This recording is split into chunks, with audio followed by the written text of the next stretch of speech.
Olá, turma. Vamos começar a terceira aula da apostila do mês de outubro. Hoje falando sobre reforma religiosa. Perfeito?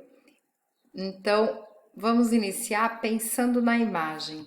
Olha essa imagem. O que que nós vemos aqui? Nós vemos uma igreja dentro de um barco e que dá a ideia de que ela está afundando.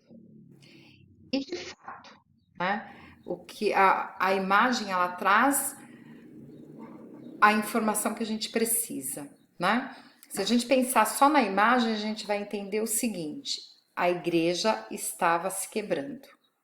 Perfeito? Por quê? Por que a igreja estava se quebrando? A reforma religiosa, ela parte de um movimento social, tá? Então, reforma religiosa foi um movimento social que tende a trabalhar com a religião.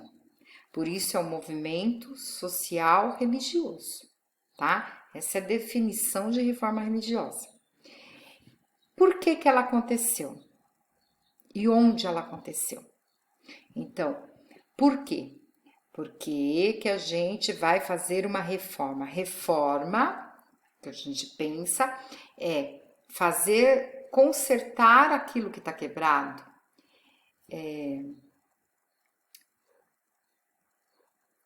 transformar aquilo que você acha que está velho, você vai transformar, você vai reformar, você vai reconstruir, né? O que que eu estou querendo reformar nesse momento?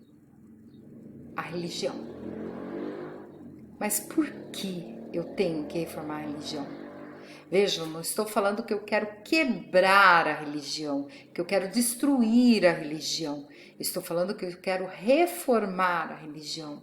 Eu quero fazer com que ela tenha uma nova cara. Mas por que, professora? Porque a igreja, se vocês lembram da aula sobre Idade Média, ela dominou a população durante o período da Idade Média. E ela dominou por quê? Porque ela detinha todo o conhecimento de leitura e escrita. E em cima desse conhecimento que ela detinha, ela fez o quê? Ela abusou da população. Como assim, professora? Abusou financeiramente. Tudo que ela fazia, tudo que ela mexia, envolvia questões financeiras. Perfeito? E aí eu trouxe para vocês aqui alguns exemplos, ó. Usura. Como que ela ganhava dinheiro em cima da usura? A usura era o lucro excessivo. Então, era um imposto que que era você destinava à igreja por você ter um lucro excessivo. Exemplo, você vende coxinhas e esse mês você faturou 5 mil reais. Perfeito. Aí você vai lá dar o dízimo para a igreja. Então você já direcionou o dízimo. Porque se você não direcionar o dízimo, você era considerado pecador. Além disso, você tinha outros pagamentos aí, que a gente não vai entrar na questão porque vai ficar muito longo o vídeo. Você, no mês seguinte, você tinha que ganhar 5 mil, você lucrou 6. Então, você teve 6 mil a mais de vendas. Isso é lucro excessivo. O que é direito seu é 5 mil. O que passar de 5 mil, você praticou um lucro excessivo, você teve um lucro excessivo. Então, você tinha que pagar, direcionar esse lucro excessivo como imposto para a igreja. Por quê?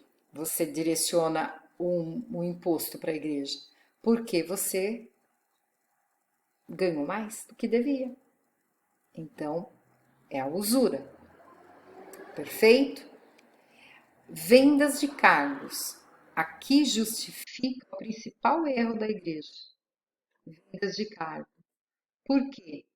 Porque quando nós paramos para pensar nos membros da igreja religiosa antiga, eles não tinham conhecimento da palavra. Eles não sabiam a palavra, a Bíblia.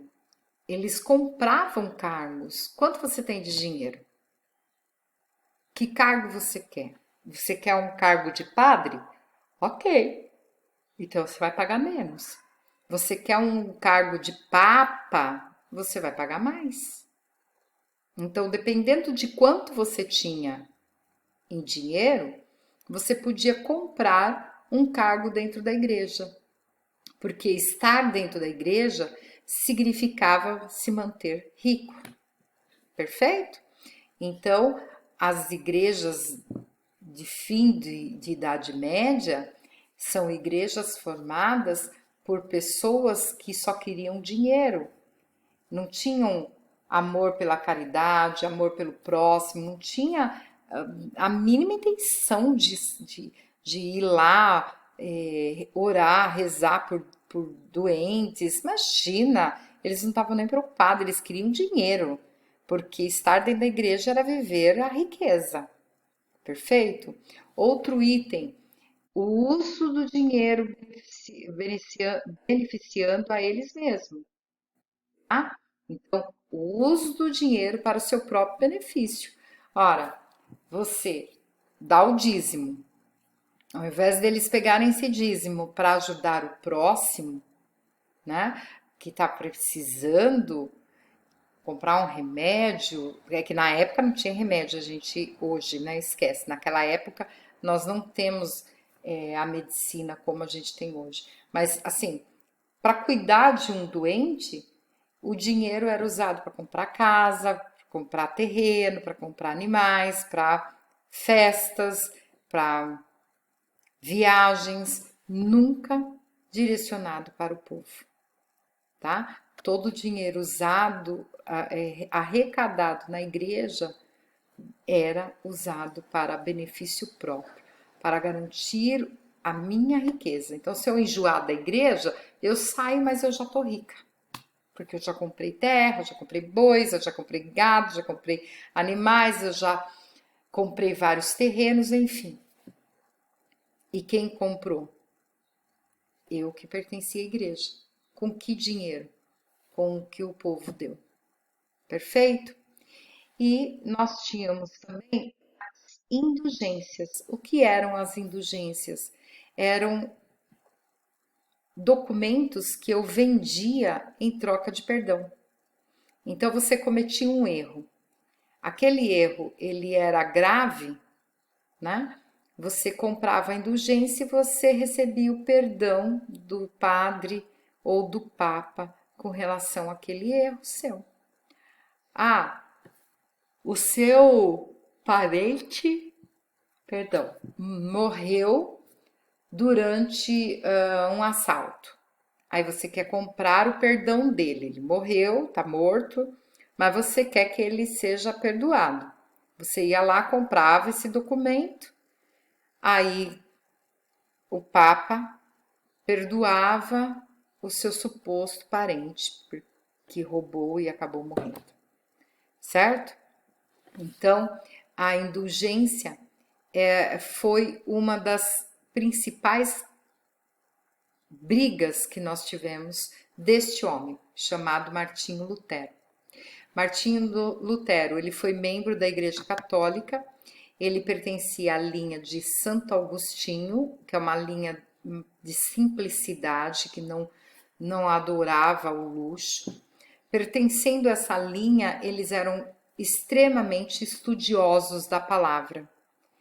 Lutero, ele vai para Roma, que é a sede da Igreja Católica, ele percebe todos esses erros, mais outros erros absurdos, todos envolvendo dinheiro e relacionamentos amorosos. Lutero fica muito bravo, muito, muito bravo. Então, o mentor dele, o guia espiritual de dentro da Igreja Católica, né, o o representante maior da igreja que ele frequentava, manda ele para a Alemanha. E lá na Alemanha, Lutero vai começar a estudar teologia. A partir desse momento, Lutero, então, ele tem total conhecimento da Bíblia. Quando o Papa Leão X, ele manda vender uma indulgência para tentar arrecadar dinheiro e construir a Basílica de São Pedro, né? Ele vai provocar Lutero. Então, Lutero vai, com isso, a chamada 95 teses na porta da igreja de Wittenberg, que fica na Alemanha. Essas 95 teses colocavam o quê? Colocavam um questionamento a partir da Bíblia do que o Papa estava fazendo. Na verdade, não era o Papa. Ele supostamente, né, acreditava que o Papa não sabia. Ele achava que o Papa não sabia. Então ele atacou os padres e as pessoas que vendiam as indulgências, que pertenciam à Igreja Romana, né, à Igreja Católica. Então, o Papa Leão X fica muito bravo porque ele não consegue nesse local arrecadar o dinheiro que ele precisava, né? Ele manda chamar o Lutero para se redimir. Lutero não faz isso, ele não concorda com as ações vindas de Roma e ele questiona. A partir disso, Lutero vai ser expulso da igreja, ele vai passar por um processo de julgamento e durante esse julgamento ele fala que ele só negaria todas as suas obras, tudo que ele falou, se os membros da igreja provassem através da Bíblia que ele estava errado. Não conseguindo ser condenado, Lutero sai do julgamento, mas ele vai ser exilado em um outro castelo, escondido de todos, ele vai ficar escondido. Isso aconteceu porque o príncipe Frederic III vai tomar essa atitude, porque ele sabia que se Lutero escapasse, saísse dali, ele seria morto. Então ele faz o exílio de Lutero. Lutero, no exílio, vai traduzir a Bíblia para o alemão, até então ela era em latim, ninguém sabia latim, então ninguém sabia ler a Bíblia. Ele traduz a Bíblia, dando ao povo o direito de ler a palavra de Deus. Depois, quando ele sai do exílio, ele sai com a intenção de retomar os estudos, retomar a pregação, né, a vida religiosa, antes de começar a trabalhar com a igreja novamente, ele acaba com uma guerra que foi criada em seu nome. Perfeito? A partir desse momento que ele cessa essa guerra, ele criou uma divisão no mundo católico. Ele separou-se da Igreja Católica, criou a sua própria religião, conhecida como religião protestante ou luterana. Perfeito? Isso representou uma divisão na religião. Por quê? Porque a partir da Igreja protestante ou luterana, Lutero deu início às várias igrejas que a gente conhece hoje, o nome de evangélicas, né? Tchau, tchau!